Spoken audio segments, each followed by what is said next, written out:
and that's why they continue maintenance because maintenance chemo makes kind of just stabilizes it. So the chemo, so the cancer's not gone. It's definitely stable.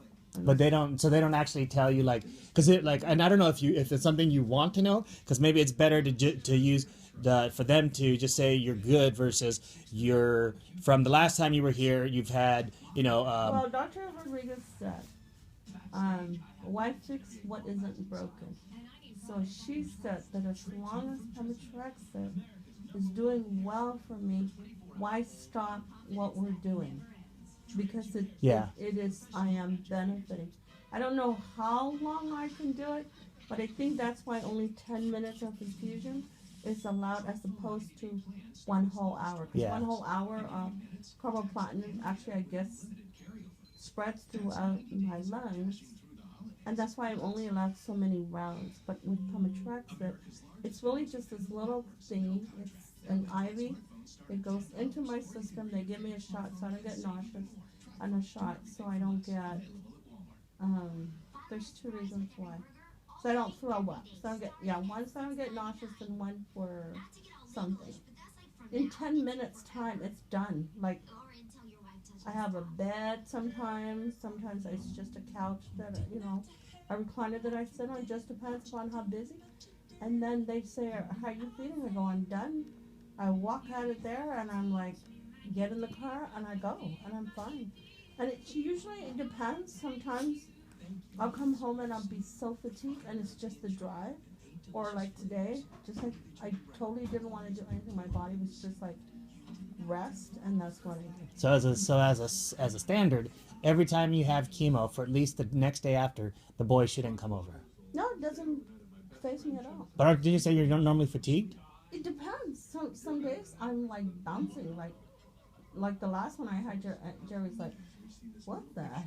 You were just so filled with energy." I said, "I know." Was there And anything then different about the day before? Like, did you get more sleep that night, or was there anything that you can identify that might have contributed to it being better? I just never know. It just depends. I think what happened was, because I went to bed later than the usual. I didn't go to sleep till midnight. That's so uncommon for me. And the next day you were better than the day before, than the But when I time. came home, just the drive in itself. So I came home. Uh, I got the boys. Jerry had the boys. I read with them for an hour, and then I said, I'm really tired, and I'm gonna go upstairs. And Jerry's like, no problem. So I went upstairs. I slept for a little bit, and when I woke up, everything was fine. And it was maybe 8 o'clock, 8:30. So it just kind of depends upon my days. Some days I said I never know. I sometimes are real bouncy, and other days I'm just plain fatigue. I guess it just kind of depends upon my day. You should keep notes about like whatever your day is, like the day before, and then take notes like today I went to sleep at 7. I had this and this for dinner, and then in the next morning, when you go to have your chemo, you take notes how you feel, right after that, and then the day after that, take notes and try to track it because if you it's it to be a Usually happens within a 2 day spurt. After 2 days, I'm all I need is just maybe a whole day to completely like do nothing. When I say nothing, I mean nothing. I don't do laundry, and I sound like I do a lot of things here because I really don't have that kind of energy. When I have the energy, it's the only thing is to vacuum the carpet and maybe clean the bathroom. But aside from that, I just feel like I'm really blessed, and that's why I never complain because I see patients in there that just sometimes they're there for 6 to 8 hours. wow. It's a long day for them. And the last time I was there, other than this week, there was a man and his wife, and he said he was couldn't wait to go home, and I think he was heading back to Idaho. So I really I mean, count. he came all the way up here from Seattle. Yeah, Wow. We're lucky I to live in the state we do. yes, I really count my blessings because I really truly believe that honestly, because my attitude about chemo and my attitude about just moving on is really what just makes me very confident I mean, I never worry about what the doctor's gonna say. I never like dwell on what chemo is gonna be like, even though a part of me always says, you know, I hope everything's okay. I know it is. Yeah. It's not always gonna be that way, but as long as I stay confident, I'm really good about my mammograms, my follow-ups, like my dental. I do not, because I know that my immune system is compromised. So what I was doing was I was volunteering at Tua's class on Tuesday, Wednesday, and Thursday. But I noticed that just even that hour that I'm there, it really drains me and it makes me feel like I'm more exposed. Yeah, I was gonna say that maybe you Because, shouldn't be doing yeah, that. so I decided I'm not gonna go back.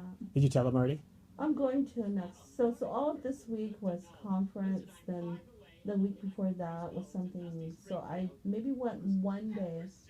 Then I called the teacher and I told her, you know, that I had these appointments. But next time I'm gonna call her and, you know, just let her know that I'm just not gonna come back Yeah. because I just, you know, I watch the kids and they're picking their nose, they're doing this. I'm like, oh, I don't think I need that. So besides my time is to do nothing is a very important factor of my getting Yeah, better. like you should almost make it you know, just a couple thoughts. So, and I know that you had this own epiphany of your own. I didn't have anything to do with it. But remember when you first started? I think it was before the Tarsiva. We were talking, and I was telling you how I was reading something about. You know, you can if you can will yourself better with your attitude, right? Because if you're depressed and you're sad, your body, you know, release all that. Like I really think that you're a good example of how true that is. And you know, the lady was telling you. Remember how she said she should hire you? Yeah. Maybe, you know, and just a thought, but maybe you should think about taking your experience and doing something with it, and not necessarily converting it into something that you might get paid for. But imagine if, you know, once a month you gave an hour, you know, you had an hour thing where you just talked about your experience to other cancer patients, particularly new cancer patients that are just finding out, like if you volunteered that. And then I look at Mikey as an example of he gets paid to do these talks. You are a perfect candidate for somebody who to talk to patients, and the possibility of you getting paid for that maybe in a place like Seattle Cancer Care where money comes out of the butts.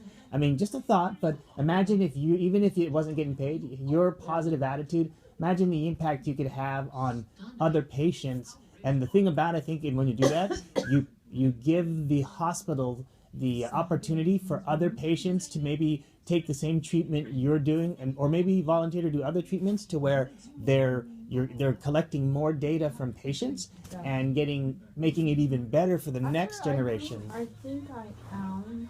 I know for a fact oncologists get together once a week maybe, and they discuss their patients. Yeah. I'm sure that I come up a lot. As a matter of Oh yeah, especially with what right you're when going I walked through. away, I heard Dr. Whitworth tell the person in training. She goes, "Do you see why I wanted you to meet Mrs. Kincal? Because that is such a depressing job. When you walk into the Seattle Cancer Care lines and you just see, like, I watch people. I kind of watch their demeanor. I know when someone's not having a good day. I know when someone just found out something. I know, you know, and the funny thing is that I always go in there alone. I don't have anybody with me. I don't have dad. I used to bring Auntie Joanne, but it's so long for her. I brought Jerry, and it's a long day for them. And it's really ironic how I'm the cancer patient, and yet I'm tolerating a lot because I don't let what I have be a factor. Because the nurse said to me, I was telling her, we're talking about the cops and how you get pulled over and how I like to challenge the cops every now and then. And then she said, you don't use your cancer as a trump, do you? I said, never. Never. I said, matter of fact, a lot of people don't know I have it because I don't tell them. And the reason why I don't tell them is because I hate it when people say, I'm so sorry. And I always want to say, what are you sorry about? So because people don't know what to say, you know. So the first thing that ever comes out of their mouth is always, I'm sorry. Where I tell them that people should say, is there anything I can do to help you? You know, because it's so easy to say you're sorry. And I always tell them, when they say they're sorry, I always say, why are you sorry? I mean, cancer doesn't discriminate. Yeah. But really, when you think about what I personally have gone through in just this, I was What up? diagnosed in 2008, and here we are. It's 2015, going into 2016. I definitely defied all the odds. What worries me more is my mammogram, more than I worry about, because already twice I was diagnosed. Even though it was in 2008 and then 2015. That's a big span, but still. So when I go in for my mammogram on the 7th, that's always going to be my biggest concern. And then Jericho goes, "You want to come back and see Dr. McDonald?" And I said, "You're right." I said, "I'm not supposed to see my mammogram." She said, "Yeah, the last time you were here was 2014. I said, "Gosh, Jericho, I've been so focused on my other cancer that I didn't stop to think about it." And I said, I was diagnosed last year, and I ended up having, and I said I had it removed, and I never even thought about going back to see if. Oh yes, I think I did, because You had to have had a follow up. They would have scheduled you for one. because I remember he said. I remember now, because he said I did go back and see him, and he did say radiation was not even something I had to go through. Now I remember. Wow, I have to let her know that. Yeah, you should. Yeah, You I should. did You know know, you that. should. You should start chronicling your medical history too, even if it's just like 2 sentences, so that way you can Yeah. have it as a refresher. Because imagine if, let's say, heaven forbid, something happened where you got sick and you couldn't, you weren't all there or whatever, and then we wouldn't know all of the things that you Yeah. did unless we had that visibility. That's true. That's true. I just forget. I'm so used to taking care of myself that, of course now I have to change this because, Dad's not here to. Yes, because if you think about Dad, we all were at the very least very familiar with what he did and what his routine was, what his medications are that he was taking, we were so focused on it. because we talked about it. But with you, because you're so good at with your attitude about being, you can get through it and being so independent. There's a lot of stuff we're in the dark for. Like I didn't know, for example, that honestly, when I didn't even Never think gone to with me to chemo. to chemo. I don't think I have, because you well. It's the first time you watched The Boys. And Yeah, then I've never after that, I've never done yeah. chemo. I've gone with you to your appointments, but I've never. It's always been just the appointments where you talk. That's before I started chemo. It was And just a I mean, follow-up. I could taking a day off for that. But it's, what, I don't let the guys do that because it's really not a big deal. I go in, get my blood drawn, then I wait to see Dr. Rodriguez, then I wait another hour. Then the most I ever wait for chemo and be there is like 2. So I had an appointment. Would you at care 11. if I came? I don't care, but I'm just telling you, it's really, to me, that's why Mike gets mad. It's like, Mom, and it's not a big deal. It's like getting an IV.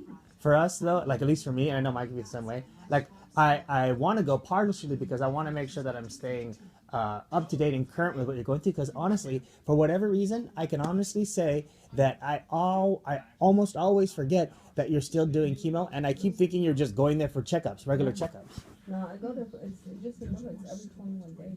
This is the longest I didn't make 21 days, only because the day that they set me up was like at 8 o'clock, and I said, there is no way I'm going to get there at 8 o'clock. Impossible. I have to leave super early, and the traffic's stressful. So that's why they set it back, because it was, I think, when Dr. Rodriguez was going to be there. Because he's only there, I think, on Wednesdays and Fridays. But if you want, I mean, really, like I said, it's really not a big deal. But it's more, I would want to go. Plus, it's a good excuse for us just to have the day together. Okay. That would be, I would like that. I would So really my appreciate it. So my next appointment is on the 9th Of December? December. So I have to go there for a blood draw at 8:45. It takes an hour for the blood work to get to Dr. Rodriguez. And then, how long it took me to see Dr. Rodriguez? Maybe 10 minutes max. And even at that, she's like, okay, my sister. So I said, really? I said, you really want to check me? I said, who's doctor? And she goes, I know, but I have to make my boss happy. So she just sat me down. She goes, breathe in, breathe out, listen to my lungs. And then we were done. That's it. We were done. Like, literally done. It's like it took me longer to... I got stuck in that traffic light for 20 minutes. Which traffic light? After I dropped off.